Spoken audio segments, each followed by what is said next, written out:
As a gamer, you have the power to choose happiness. It's really easy in today's mix of negativity and toxicity to get caught up in all the negativity and stress around video games, particularly if you're regularly playing your usual live service game or multiplayer shooter. The FOMO and negativity around gaming communities can get absolutely exhausting. But when was the last time you played something just because it made you feel good? Not because you felt obligated because of a battle pass or limited time event, or felt pressured to be a part of the latest conversation around a new game on social media or Reddit, but because you discovered a game, you explored its world, and you kept coming back to it just because it felt good to play. I've been thinking about this a lot recently, and I just wanted to chat a bit about how I'm thinking about this and my own gaming habits, and starting to prioritize my own enjoyment and happiness in my approach to gaming. And, it might sound like an easy thing, like, just be happy, bro, but, it's really not. And when you think about how powerful YouTube and these social media algorithms are, they thrive on this outrage culture. They're really engineered not necessarily for your enjoyment or your enrichment, but engineered for your engagement. And oftentimes that engagement can be a negative thing. It can be outrage, it can be anger. And so every week, every day, it seems, there's some new controversy around a new release game. There's some negative take on a game that just released. There's a conversation of toxicity around a given community or a new update or a new patch for a game. And the algorithm just keeps rewarding that anger and that complaint and that frustration. And, I really think that a lot of gamers who have slight negative opinions towards games are being polarized by a lot of this content. This atmosphere really starts to trick you into engaging with games in a very hostile and adversarial way, which really isn't really how we naturally approach video games. Naturally, you see a video game, I think back to, like the late 90s, early 2000s, you would see a game that looks cool in a magazine, or you see a game on a commercial and you're like, wow, that looks cool. It's got all these features. It looks like something that I'll enjoy. You beg your parents to get it, or if you had a little money from a job, you go buy it and you play it and you explore its world and you form your own opinion. And I think a lot of that is lost in our current ecosystem, where so many opinions are out day zero for every single game, and it starts to color the conversation around a particular game, and in a way that trickles into how people actually approach the game when they play it. But I think that this is something that once you break away from it, once you kind of take a look at it from the outside looking in, you see how unnatural it is, and you see how it's not conducive to a happy gaming experience. Okay, so how do you actually break away? How can you actually choose happiness as a gamer? Something that was really powerful for me was to reframe the current landscape that we exist in gaming right now.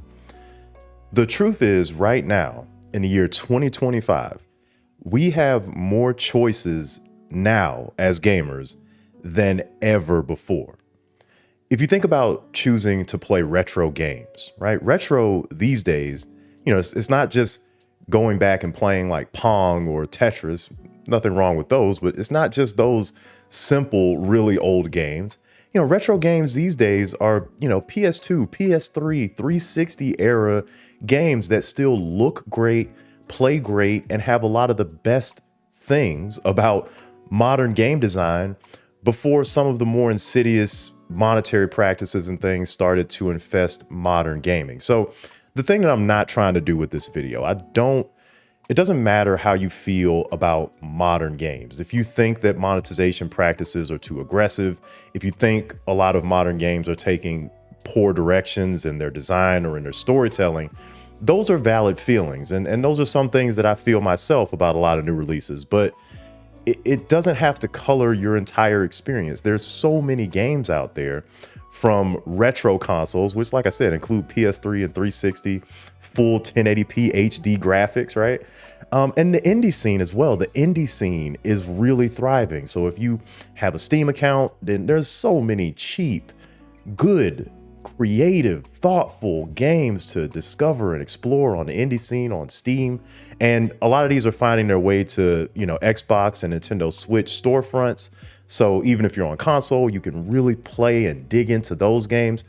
There's just so many options in today's gaming ecosystem that if you're dissatisfied with new releases, if you're dissatisfied with live service games, if you're dissatisfied with multiplayer games, there's all of these options that you can explore, whether it's new release indie games, AA games are starting to make a little bit of a comeback, and retro games are a huge back catalog of absolute classics that I'm sure there's something in this ecosystem for you to find. And when I started to personally reframe gaming in that way and think about all of the great games that I've either barely played, never played, or never finished, it really started to change my mindset. And I was thinking, well, why am I so stuck on one game or a handful of games or one genre of game when there's so much out there to explore? And, I encourage anybody listening to this to just embrace that freedom of not having to keep up with the hype, not having to keep up with the FOMO or the meta, just embracing what you enjoy and following that, even if it takes you down a retro rabbit hole that leads you to an obscure game that was buried on some old console, or if it takes you to some indie title that nobody's ever heard of, that nobody's talking about, that nobody else is playing, but that you enjoy and that you like, trying to follow your own curiosity rather than being led by what the flavor of the month is on YouTube. The other side to this conversation is how we actually approach the games that we do play. All right, so I've talked about up to this point about choosing happiness in terms of choosing to play games that you enjoy and avoiding trying to keep up with the hype and the FOMO. But how we play games is just as important. And in this point, I really want to call out this grind mindset that has seemed to enter the gaming discourse. It's entered every aspect of life, but it's really insidious when it's entered the gaming discourse. It's really a trap, right? So a lot of people will grind new games and play them excessively upon release and try to finish them quickly in order to be able to have an opinion for Reddit threads and have an opinion for social media. Or maybe they are also a YouTuber or trying to be a content creator and want to produce content for reviews and keep up with the new releases. But I really think that this is affecting how people enjoy games. A lot of good games are meant to be approached patiently. You're meant to take your time through them. You're meant to explore the world. You're meant to bask in the ambiance of the world that the developers created and to think about the themes that are brought up in the game and put everything into a more holistic picture. But when you grind it out in a weekend and, don't really think about these things and are just trying to finish the game so that you can keep up with the conversation, it really does affect the way that people enjoy games. And the example that I wanted to give here was a lot of gaming journalists talk about this a lot. So they actually do this for a career. So, professional game reviewers for magazines and websites do this professionally. And they talk about how it's tough. And oftentimes they lose their joy for a lot of the games that they play, even though it's really cool that they get to play a lot of games before everyone else does. They have to keep up with deadlines. They have to write a review. They have to make a video review. They have to have an opinion on a deadline. And that review pressure actually affects their enjoyment of games. And they talk about how it's really refreshing when they're able to step back and step away from, playing video games for the sake of having an opinion and making a deadline for review, and able to just take their time with the game again and just be able to enjoy it. And so I really want to just invite everyone to stop racing through these games for what is really no reason. Stop rushing through them and start wandering again.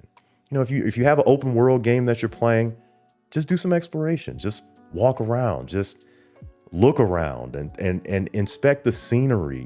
Think about the world that's been crafted in this game. Think about why the developers put things where they do. If you found a secret, Think about why they put it there. Does it mean anything in the broader context of the game? These are things that you don't have time to think about when you're trying to rush through a game, but are things that can make all of the difference in your experience with the game. So lastly here, I wanted to give a little bit of personal context to kind of color this conversation a little bit, and how I've been personally experiencing some of these negative cycles, and why I chose to break away, and why I chose to choose happiness myself.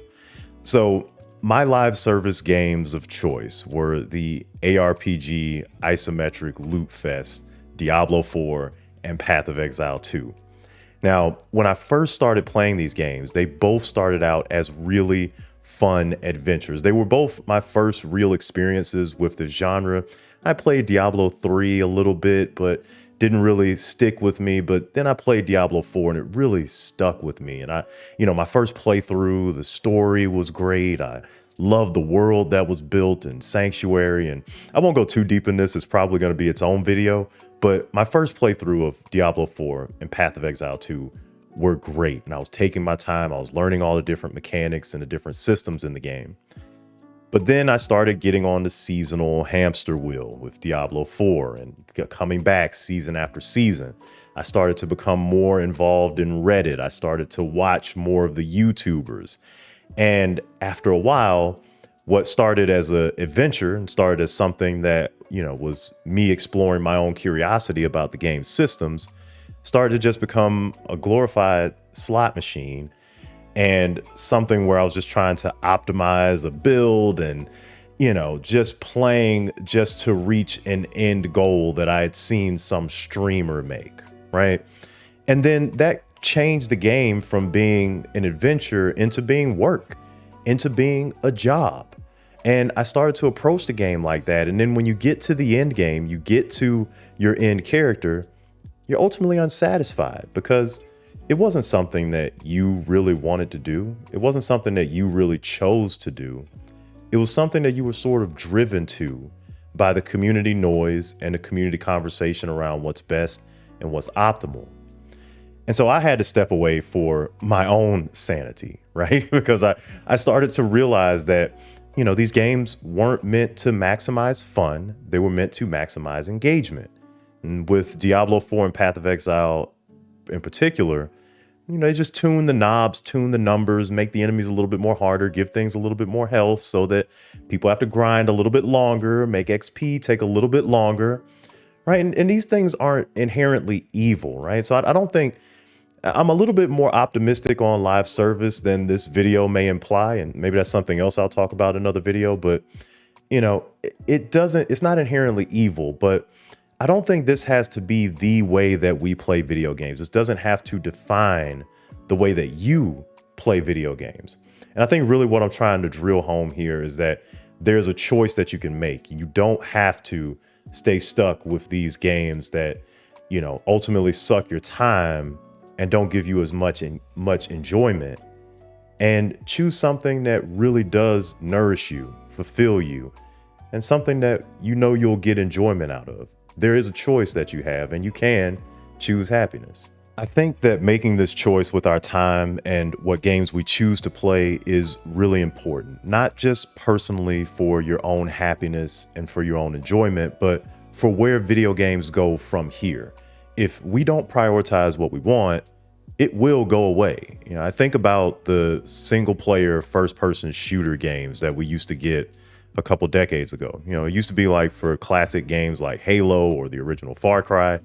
These games had robust, engaging single player campaigns that you could really dig a lot of time into. And that was the main focus of the development.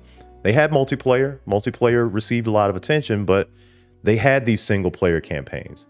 Nowadays, you'd be hard pressed to find a lot of shooters that have a robust single player campaign on launch. All of that effort went to multiplayer because the players spoke with their time and attention. Most of their time and attention was spent on the multiplayer modes, so developers stopped really caring about single player campaigns in a lot of these games. And that's not to say that multiplayer is a bad thing, but it was a stark shift in the priorities of developers. And I would really hate to see all of these genres, all these great genres that we have now, all turn into seasonal battle pass XP currency grinds. But that's where we could head if that's the only thing that we give our time to. So definitely, speak with your time and attention, lead with your joy and curiosity. Personal adventure still exists in video games, but often we have to actually seek it out and choose to see those games, whether it's the old retro games you got to dig out of the closet or the little indie gems that you have to search for in the Steam store. But ultimately, you don't owe the hype cycle or the FOMO cycle anything. You don't owe the YouTube algorithm anything. You don't owe any community your frustration. You're allowed to just enjoy and play. If you're still here at this point in the video, thank you so much for watching. When I reflect on this conversation, in a lot of ways, it's sort of a thesis statement for what I want to do here on Backlog B-Roll. I want to just focus on the games that I'm enjoying, whether they're new releases or whether they're games from 20, 30 years ago, and just enjoy the process of finding games that I enjoy and the process of playing through and experiencing those games fully on my own time. And so if you want to join me here, feel free to subscribe. I'll try to upload as much as I can as I work through the different games in my backlog and post interesting videos. I want to do a lot of stuff that's more classic YouTube, things like these YouTube commentaries with gameplay in the background or classic montages that people used to create all the time. I want to just keep doing things that I enjoy around video games. And so if you want to join me on that, feel free to subscribe, and I'll see you in the next one.